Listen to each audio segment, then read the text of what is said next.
আজ বিরোধী ব্রেঞ্চের বন্ধুরা চিরাচরিত অভ্যাসবশত এই বাজেটের সমালোচনা করছেন, কিন্তু আমি তথ্যের অকথ্য প্রমাণ দিয়ে বলতে চাই যে বাজেটে আমাদের পূর্বসূরি বীর মুক্তিযোদ্ধা এবং জুলাই গণ অভ্যুত্থানে আহত বীরদের সম্মান জানিয়ে করমুক্ত আয়ের সর্বোচ্চ সুযোগ বাড়িয়ে 5,25,000 করা হয়েছে।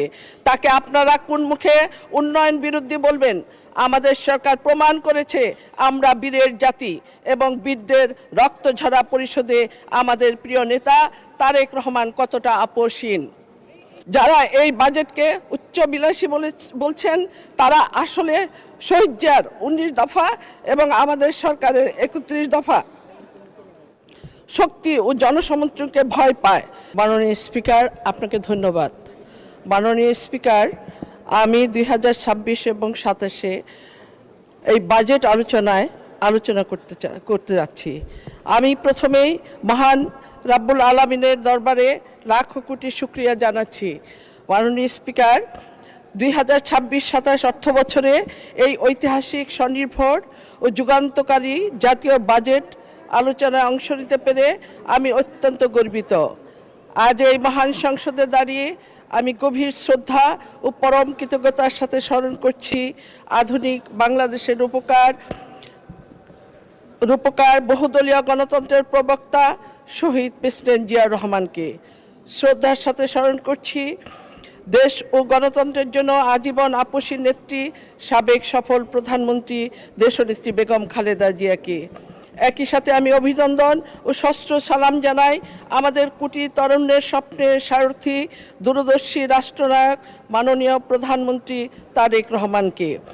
1.5 দশকের স্বৈরাচারী ফ্যাসিবাদের সীমাহীন লুণ্ঠন ও 7.5 লাখ কোটি টাকার পর্বতসম ঋণের ধ্বংসস্তূপের উপরে দাঁড়িয়ে মাত্র কয়েক মাসের মাথায় দেশের ইতিহাসে এই বৃহত্তম 9,38,000 কোটি টাকার সাহসী বাজেট করার কেবলমাত্র সিংহ হৃদয়ের নেতা মাননীয় প্রধানমন্ত্রী তারেক রহমান হিমালয়ময় নেতৃত্বেই জাদুকরী প্রজ্ঞারী কারণে সম্ভব হয়েছে। এর রূপরেখা একটি অর্থনৈতিক কাব্য। 31 দফার প্রতিটি প্রতিশ্রুতির সফল বাস্তবায়ন এই বাজেটে স্পষ্ট প্রতিশ্রুতি। আজ বিরোধী ব্রেঞ্চের বন্ধুরা চিরাচরিত অভ্যাসবশত এই বাজেটের সমালোচনা করছেন, কিন্তু আমি তথ্যের অকথ্য প্রমাণ দিয়ে বলতে চাই যে বাজেটে আমাদের পূর্বসূরি বীর মুক্তিযোদ্ধা এবং জুলাই গণ অভ্যুত্থানে আহত বীরদের সম্মান জানিয়ে করমুক্ত আয়ের সর্বোচ্চ সুযোগ বাড়িয়ে 5,25,000 করা হয়েছে। তাকে আপনারা কোন মুখে উন্নয়ন বিরোধী বলবেন? আমাদের সরকার প্রমাণ করেছে আমরা বীরের জাতি এবং বীরদের রক্তঝরা পরিশোধে আমাদের প্রিয় নেতা তারেক রহমান কতটা আপোষহীন। মাননীয় স্পিকার, আমাদের 31 দফার অন্যতম মূল লক্ষ্য হলো দেশের অর্ধেক জনগোষ্ঠী আমাদের মা বোনদের অবদানে স্বীকৃতি ও অর্থনীতি ক্ষমতায়ন, শহীদ জিয়ার দর্শন ও দেশনেত্রী বেগম খালেদা জিয়ার দূরদর্শী নারী উন্নয়নের নীতিকে ধারণ করে অর্থমন্ত্রী আমির খসরু মাহমুদ চৌধুরীকে নারী সমাজের অর্থনৈতিক স্বনির্ভরতার জন্য এই বাজেটে যুগান্তকারী বিপ্লব ঘটিয়েছেন। কর্মজীবী ও পেশাজীবী নারীদের করমুক্ত আয়ের সীমা বাড়িয়ে সরাসরি 4,25,000 টাকা করা হয়েছে। গ্রামীণ সুবিধা বঞ্চিত নারীদের সামাজিক সুরক্ষার পরিধি বাড়াতে এবং নারী পরিচালিত ক্ষুদ্র মাঝারি SME স্টার্টাস আপলুগোর জন্য জামানতবিহীন বিশেষ ক্রেডিট লাইনের ব্যবস্থা করা হয়েছে। মাননীয় স্পিকার, প্রিয় নেতা মাননীয় প্রধানমন্ত্রী তারেক রহমান সবসময় বলেন তরুণরাই বাংলাদেশের ভবিষ্যৎ এবং জ্ঞানভিত্তিক সমাজ হবে আমাদের নিউক্লিয়াস। সেই লক্ষ্যে ইতিহাসের প্রথমবারের মতো শিক্ষা খাতে বৈপ্লবিক বরাদ্দ 31 দফার অঙ্গীকার রক্ষার্থে শিক্ষা খাতে বাজেট 1 লাফে বাড়িয়ে দেশের ইতিহাসের সর্বোচ্চ 1,36,606 কোটি টাকা GDPর 2% করা হয়েছে। তরুণদের কর্মসংস্থানে ICT ও কারিগরি খাতে বছরে 2 লাখ নতুন কর্মসংস্থান সৃষ্টি এবং তরুণ উদ্যোক্তাদের জন্য 500 কোটি টাকার স্টার্ট আপ ফান্ড গঠন করা হয়েছে। ফিনান্সিয়ারদের বৈশ্বিক আয়ের উপর থেকে কর ও 15% ভ্যাট সম্পূর্ণ মকুব করে আমাদের সরকার তরুণদের মন জয় করে নিয়েছেন। মাননীয় স্পিকার, অবকাঠামো খাতে আমাদের দূরদর্শী সরকার কোনো লোক দেখানো ফানুস প্রকল্প নেয়নি।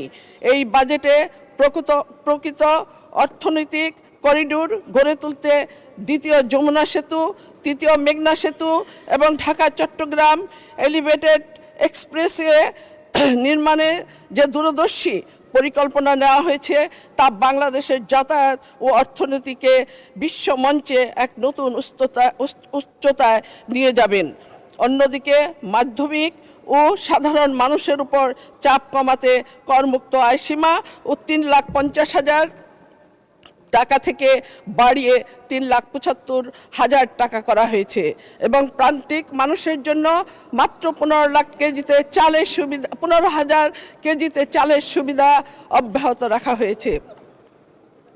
যারা এই বাজেটকে উচ্চবিলাসী বলছেন তারা আসলে শহীদজার 19 দফা এবং আমাদের সরকারের 31 দফা শক্তি ও জনসমর্থনকে ভয় পায়। আমাদের সরকারের সুশাসন, মেধাভিত্তিক সমাজ ও সামাজিক ন্যায় বিচার নিশ্চিত করতে বদ্ধপরিকর। মাননীয় স্পিকার, পরিশেষে আমি বলতে চাই, শহীদ জিয়ার আদর্শ, নেতৃত্বাধীন বেগম খালেদা জিয়ার প্রেরণা এবং আমাদের পরম শ্রদ্ধেয় জননেতা মাননীয় প্রধানমন্ত্রী তারেক রহমানের বলিষ্ঠ, গতিশীল এবং কারিশমাটিক নেতৃত্বে এই বাজেটে সফলভাবে বাস্তবায়িত হবে এবং বাংলাদেশে বিশ্বের বুকে একটি মর্যাদাশীল, স্বনির্ভর ও স্বৈরাচারমুক্ত গণতান্ত্রিক রাষ্ট্র হিসেবে মাথা উঁচু করে দাঁড়াবে।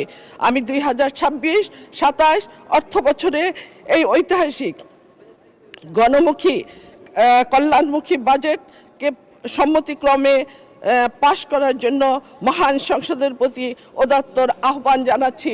আমি বলতে চাই, মাননীয় স্পিকার, বিএনপি সবসময় জনগণের দল, জনগণের পক্ষে কাজ করে এসেছে।